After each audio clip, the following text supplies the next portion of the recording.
Olá, boa noite. Eu sou o William Galvão e começa agora o Jornal da Justiça desta segunda-feira, 19 de fevereiro. O Supremo decide que tempo de serviço público não é critério de antiguidade para a promoção no Ministério Público da Paraíba. A Corte invalidou norma estadual que estabelecia esse critério para desempate na promoção de membros do MP. Este é um dos destaques de hoje. E você acompanha também nesta edição. Em sessão virtual, ministros do Supremo julgam a ação sobre pagamento de dívida da Fazenda por meio de requisição de pequeno valor, RPV. Corregedoria Nacional de Justiça dá prazo para que 7 tribunais de justiça prestem esclarecimento sobre os próximos concursos para a composição de cartórios de notas e de registro.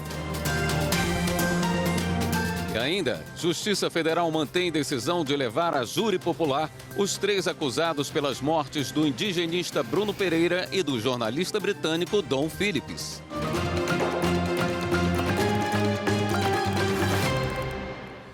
No plenário virtual, os ministros do STF estão julgando uma ação sobre pagamento de dívida da Fazenda por meio de requisição de pequeno valor, a RPV.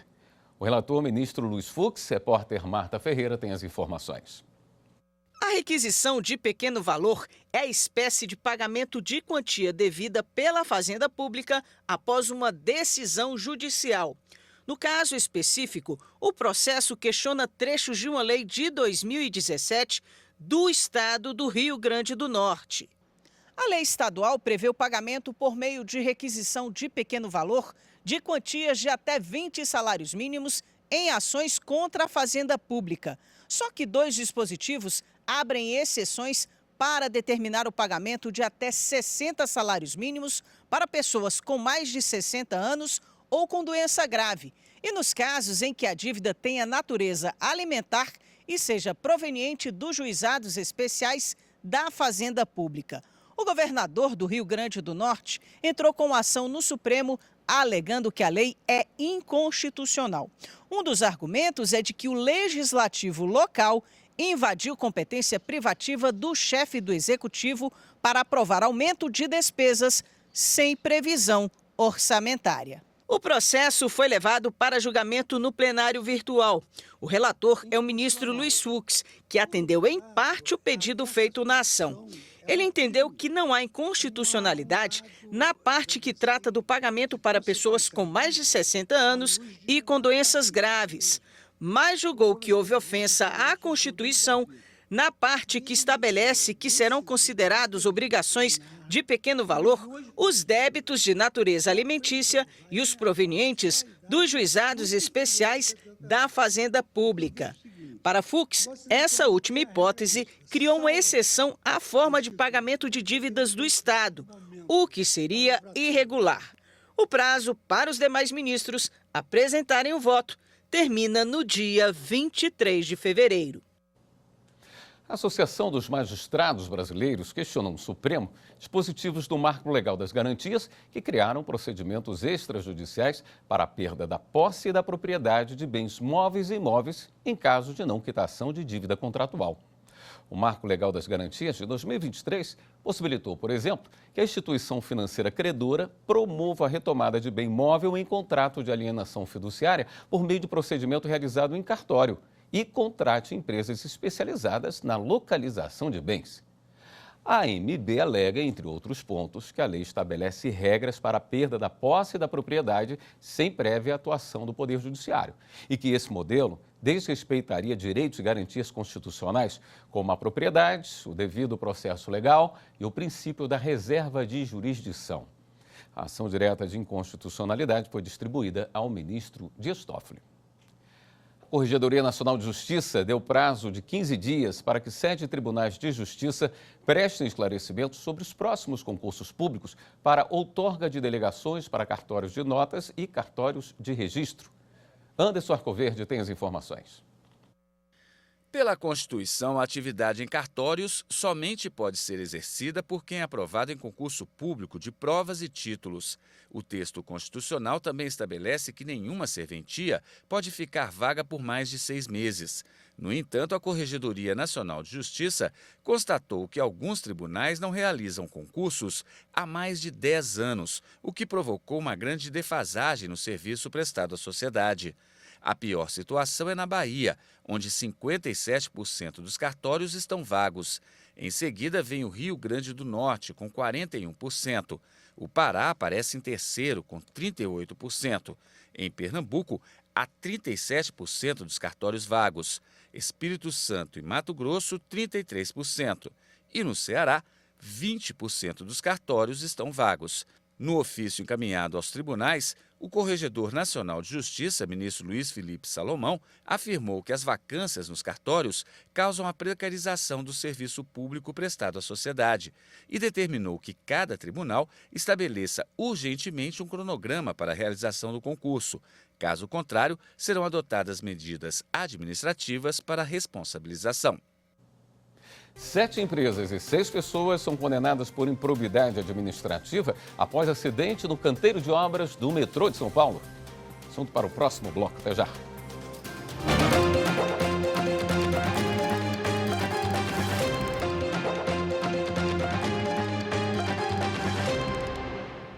O Supremo Tribunal Federal decidiu que tempo de serviço público não é critério para promoção por antiguidade no Ministério Público da Paraíba. Repórter Viviane Novaes traz os detalhes. A Suprema Corte atendeu ao pedido da Procuradoria-Geral da República.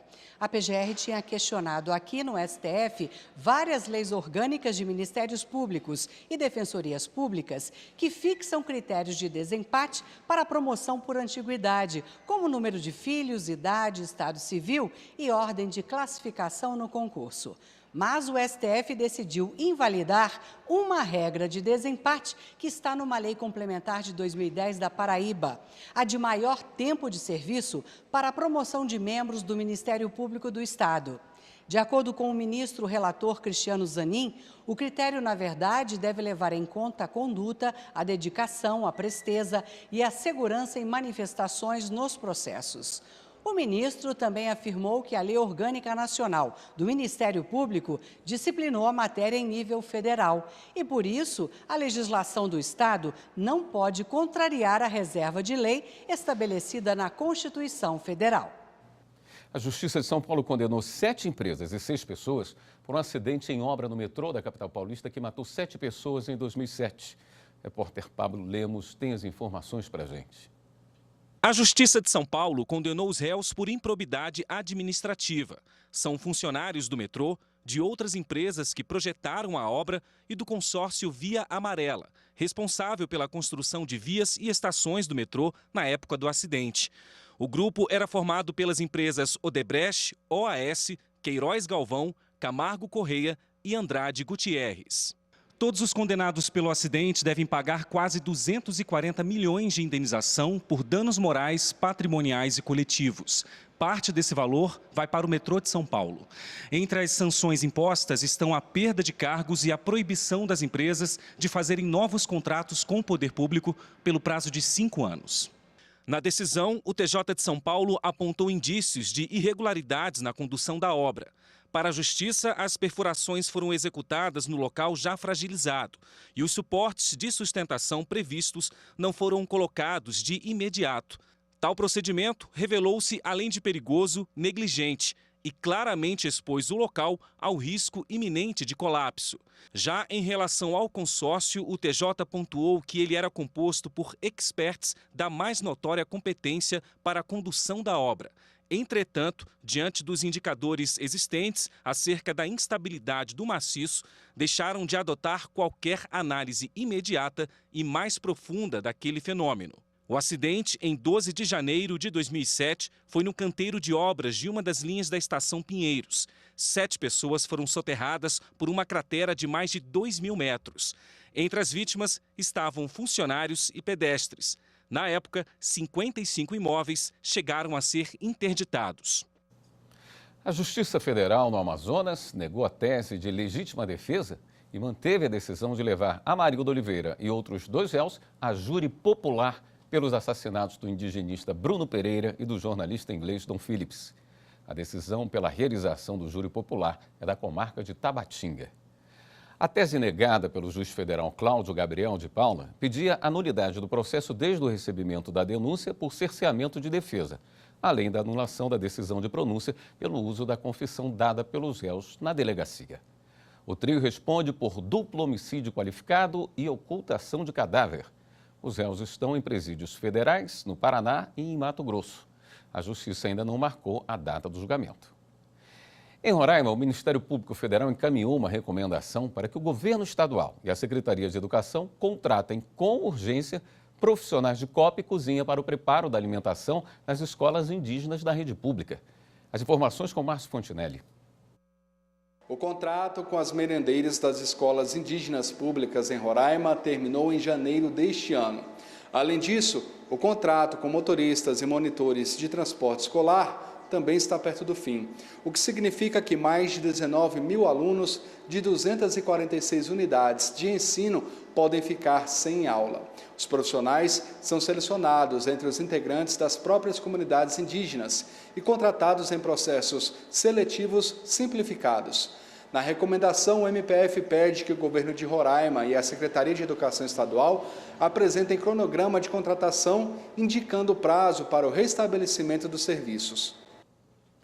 A terceira turma do Tribunal Superior do Trabalho proibiu uma construtora de Aracaju, em Sergipe, de promover demissão coletiva sem negociar previamente com o sindicato da categoria.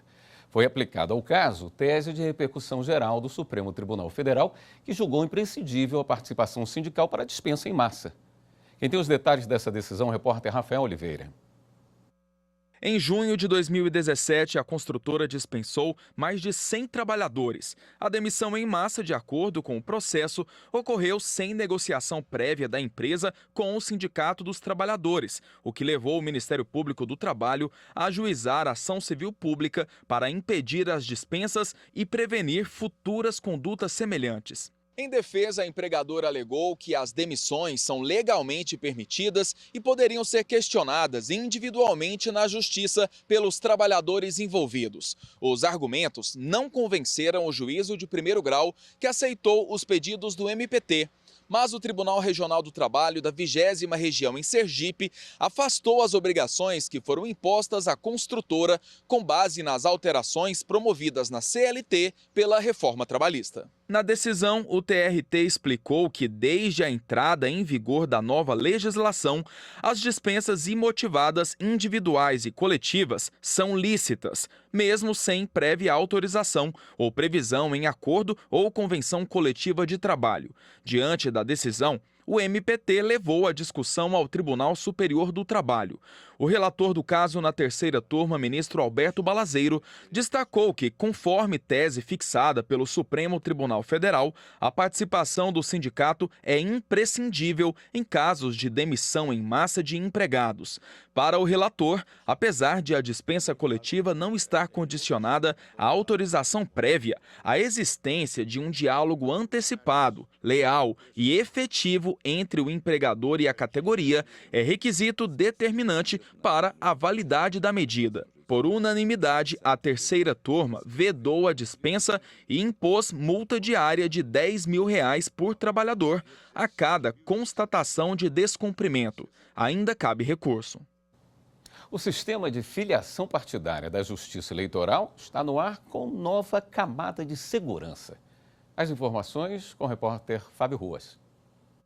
O sistema filia é usado pelos partidos políticos para informar ao Tribunal Superior Eleitoral quais pessoas são filiadas a uma agremiação. Com a nova camada de segurança, agora passa a ser obrigatória a autenticação em 2 fatores, feita pelo e-título para acesso ao sistema. É necessário que quem acessa o filia tenha a biometria registrada na Justiça Eleitoral para conseguir confirmar o login. A autenticação em 2 fatores é uma camada extra de proteção utilizada nos sistemas mais modernos. O aumento na segurança tem o objetivo de proteger cada vez mais os dados das pessoas filiadas a partidos políticos no Brasil. No próximo bloco, a gente fala sobre o projeto do Judiciário Alagoano que promove o apadrinhamento de menores que vivem em abrigos. Voltamos em instantes.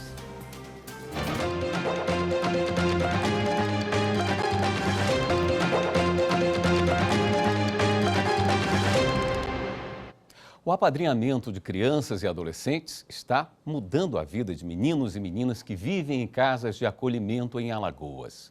O repórter André Risco mostra como funciona o sistema desenvolvido pelo Tribunal de Justiça do Estado.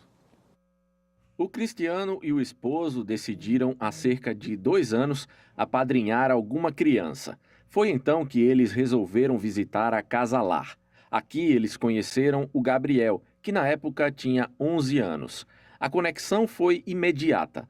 Eles preencheram todos os requisitos e rapidamente começaram a criar uma rotina com o adolescente. Geralmente eu pego ele às sextas-feiras e trago ele de volta no domingo à tarde. Então lá em casa ele assiste TV, a gente reforça as atividades escolares, a gente sai para shopping. Nós temos sobrinhos que eles brincam, né, sobrinhos do Paulo. E eles têm, a minha filha também fica muito com o Gabriel, ele gosta muito dela. Então, assim, a gente faz atividades familiares e, assim, ele gosta muito. Cristiano lembra que muitas dificuldades foram surgindo durante a convivência. Mas como em toda família, o amor tem superado tudo. O Cristiano optou pela modalidade de apadrinhamento afetivo, que é aquela que insere a criança na rotina de uma família, proporcionando a ela momentos de interação e lazer, como passeios, festas e viagens. O Cristiano é apenas um dos 10 padrinhos que acompanham crianças da Casa Lar, como afirmou a Riquelane, coordenadora do local, que atualmente abriga 16 meninos e meninas. Quando os meninos são apadrinhados, eles têm a oportunidade de passear, eles têm a oportunidade de sair de uma maneira mais familiar, né? Não é um passeio com a instituição, mas é um passeio com as famílias, com os meus padrinhos, com os meus tios. Então, assim, a gente nota que o comportamento muda, porque eles já ficam naquela, ó, tia, vou me comportar porque eu quero sair com meu padrinho. Ó, quando meu padrinho vem, quando minha madrinha vem. Então, assim, o apadrinhamento, ele proporciona uma estabilidade emocional, muitas vezes, né? Eu tenho em quem confiar, eu vou contar para o meu padrinho. Quando o meu padrinho vem me buscar, eu posso conversar com ele, eu posso pedir isso para ele. E muitas vezes quem está no acolhimento, ele não tem essa pessoa de referência. O apadrinhamento afetivo é um dos 3 tipos que existem. Eles vivem numa instituição de acolhimento.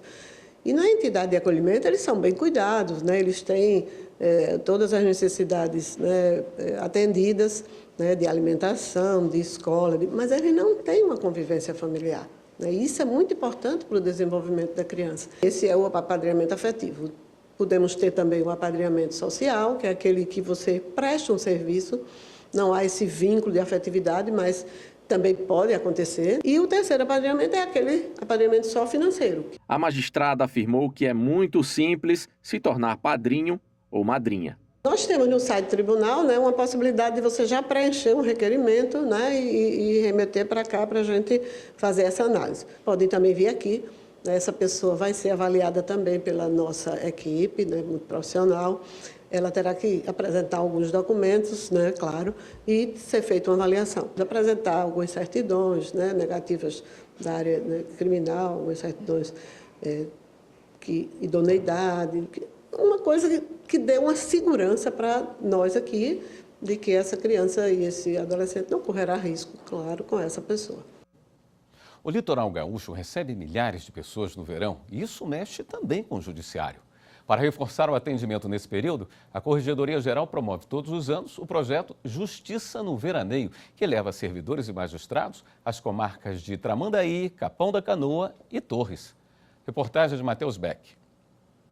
Quem mora no litoral sabe que o movimento dobra e às vezes triplica durante as férias. E isso não é percebido apenas na orla e nas areias das praias. Todos os serviços precisam se adaptar para atender um público maior. Por isso, há 26 anos, o Tribunal de Justiça reforça o atendimento nas cidades do litoral norte. Por exemplo, em casos de prisão em flagrante, no mesmo dia ou no outro dia nós já ouvimos as pessoas envolvidas, especialmente a pessoa, o acusado, né, da prática do crime. Realizamos audiências de custódia. Casos urgentes de violência doméstica, nós examinamos no mesmo dia. Se for necessário se fazer um acolhimento àquela vítima, se faz um acolhimento à vítima no dia da ocorrência ou no dia seguinte à ocorrência. Além do Poder Judiciário, o Ministério Público e as entidades de representação dos cidadãos, como a Defensoria Pública e a Ordem dos Advogados do Brasil, também se adaptam. Assim, todo o sistema de justiça é reforçado. Junto com todo esse pessoal que vem as demandas também das mais variadas. Então a gente tem uma preocupação especial com a questão mais urgente, com a parte criminal, parte que envolve violência contra a mulher, por exemplo, crianças. Então eu tenho acompanhado esse projeto lá ao longo dos anos e ele tem sido muito essencial. Ao longo do tempo, alguns crimes se repetem, mas outros refletem as características de cada época. Esses crimes de estelionato, golpes, né, envolvendo aluguéis de imóveis, envolvendo outros negócios pela internet, são talvez o grande incremento de criminalidade atual. O projeto deste ano está na segunda fase. Na primeira, durante o mês de janeiro, o que mais chamou a atenção foi o crescimento no número de pedidos de medida protetiva de urgência. Se os crimes envolvendo violência doméstica vêm crescendo, a consciência de quem entende a importância de denunciar abusos e agressões também. Nós tivemos uma crescente nesse período do veraneio de situações de violência doméstica e nós temos, contando com o trabalho sempre precioso e operoso do Poder Judiciário Gaúcho, juntamente com o Ministério Público e demais instituições do sistema de justiça e do sistema de polícia, a oportunidade no estabelecimento de medidas protetivas e, havendo a necessidade, até mesmo a prisão preventiva, do agressor levar paz, segurança para as mulheres vítimas de violência doméstica, para os seus familiares, entes queridos, porque, infelizmente, as estatísticas apontam que boa parte das mulheres que são vítimas de feminicídio não dispunham de medidas protetivas. Mais de 90% das mulheres que são assassinadas no nosso estado não possuíam medidas protetivas. O projeto não traz benefício somente durante o veraneio. A presença de mais juízes no verão permite que o sistema não seja sobrecarregado e mantenha a agilidade na tramitação dos processos o ano todo. Servidores das secretarias das unidades judiciárias de primeiro grau do Judiciário de Mato Grosso contam com uma nova funcionalidade no processo judicial eletrônico, a emissão da certidão de objeto IP de forma digital e rápida. Confira na reportagem de Laura Meirelles.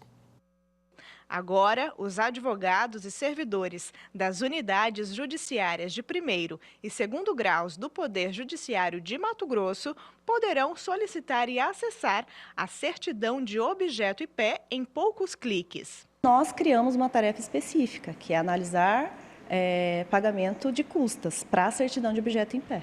Então, quando chega esse pedido, a unidade ela já sabe o que ela tem que fazer.